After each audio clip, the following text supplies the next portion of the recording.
In attempting to silence the press, Sullivan and other officials in the South had made the press's voice much, much louder. They covered it like a blanket. I mean, it was one of the great stories of our time. There were newspaper reporters all over the South. And in large part, the victory of the civil rights movement is a tribute to the fact that the free press continued to do its job. The court's ruling in Sullivan only applied to government officials, but as time went on, the court expanded its press protections to apply to libel claims from other public figures, like celebrities. In other words, you don't have to be a government official to turn yourself into an important public figure. And so Times v. Sullivan applies to government officials and to public figures. And as our idea of media has expanded since the 1960s, the meaning of the Sullivan decision has expanded with it.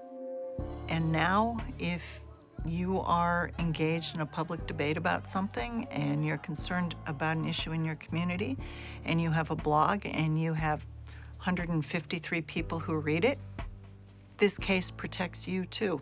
It takes a very robust view of free speech. It champions an understanding of free speech that says we rely upon the American citizens to be actively engaged in the search for truth and not to rely upon government to tell them what's true and what's false. For those who know anything about press law, this is one of the most important decisions ever handed down. We want the press to not be fearful because we want the press to report what the people should know.